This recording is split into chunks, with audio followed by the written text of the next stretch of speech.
Hello everyone, my name is Nidhi Sharma. My first course was about basics of web designing, and here I am with my third course, which is about advanced web designing. So, in this course, I will be telling you about the concepts of advanced web designing. Okay, I will tell you few styling techniques of CSS and then JavaScript concepts. So, for any query, you can write in the comment section, and don't forget to follow me on Unacademy application and website. And you can also rate, review, and share my video if you like it. Don't forget to rate and review them. Target audience for this course will be CSC students or IT students who are willing to learn web development or web designing, or anyone who is willing to learn web development can start watching this course, as well as the first course, which was about basics of web designing. So objectives of this video will be background image insertion. In the basics of web designing, I had already told you how you can insert an image into the web page, right? But in this I will tell you how you can insert an image in the background of the web page, okay, along with how you can insert a button. Right, so let's begin. So first is web page background. If you want to insert a background as an image in the web page, then you have to use this background image URL. In this URL you have to write the name of the image along with its extension.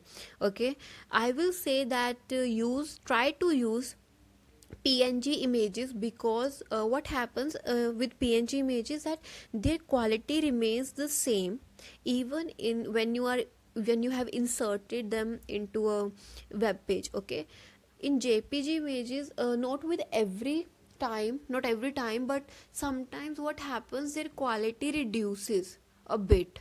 Okay, because of their bitmap.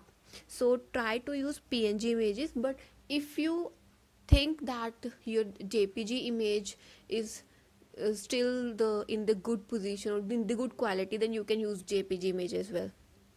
Right, don't forget that you have to write the name of the image along with its extension. For example, my image dot jpg, my image dot png. Okay, so that way you will rewrite that name in the double quotes. So next is background attachment. Now you must have seen that there are web pages in which the image which is inserted in the background of the web page scrolls along with the web content, right? So that you can do using the background attachment. This, okay, if the value is scroll, now scroll is the default value. Okay, this means that your image will scroll along with the content of the web page. Fixed means that your image won't scroll along. Okay, it will be fixed, your content will be scrollable although. Okay, local means that your content will scroll along with the image depending upon the web pages, right? Next is initial. It takes the set initial value of the image. Inherit is also the similar thing, that if you inherit from a web page, then it will be scrollable. Let's see this through an example.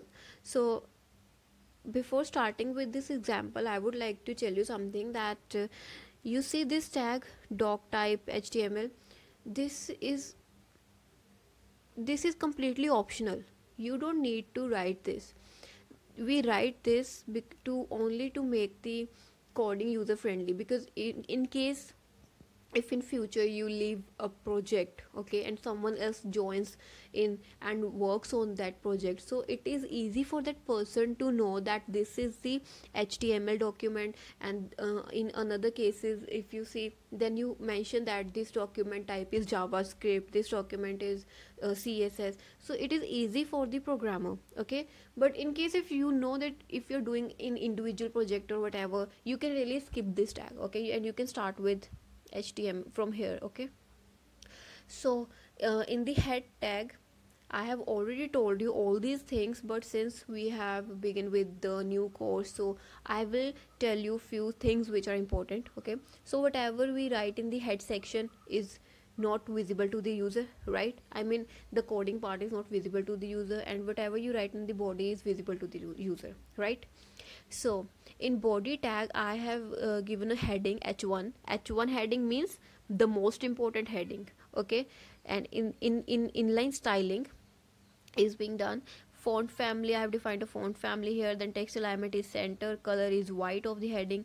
Heading is lemniscate. Okay, this is the closing tag of heading, and this is the closing tag of body. Now if you want to insert an image as a background of the web page, then you will insert that image under the body, because your body it contains the things or elements or code which is visible to the user, right? So in the style section under the body styling, you will write background image url cobble.jpg. Cobble is the image name and .jpg is its extension. Background attachment I have given is fixed. Okay, so my image won't scroll along with the web content. This is how it will look. Here you can see the heading lemniscate, and this is your background image. You can insert any image. Okay, and make sure that the image you insert, the image you use should be in the same folder. For example, if let's say that I have created a folder named as website 1, first website, let's say. Okay, so whatever image you want to use, it should be in that folder. All your HTML documents, your notepad files, text files or HTML files should be in that particular folder only. Your images should be in the same folder. Okay, your images, your code, everything should be in the same folder if you want to use only the name of the image. Okay, here I have used cobble.jpg because this image is in the same folder, so it is easy for the code to to pick up the image from there. Now let's see how to insert a button. Inserting a button is very easy. Okay, like you just write the button tag, close opening tag, closing tag, and here click. Now this will be the text which will be in the button. Okay, written in the button, and you write this in the body tag wherever, like whether you want to create a button after a heading, after a paragraph, after an image, wherever you want to insert it, just write down this code. Okay, write this line. Now this is the simplest way to create a simple button, right? You can create a button using input tag as well. Now in that case, what do, you write input equals to in double quote you write button. Okay, so that is another way to create a button as well. In button you can create a button ID as well, you can create a button name as well. Okay, there are various things, so I will tell you about all those things in the next video. Okay, so here if you insert this line after this heading h1, okay, after here if you insert button here, so your output will be this. You can see lemniscate was the heading, after this here is the button in which the text is click. Okay, we have mentioned it here, click. So this was all about this video. In next video I will also tell you how you can give the functioning to this button. Okay, if you like this video then please don't forget to rate and review and share this video. Thank you so much.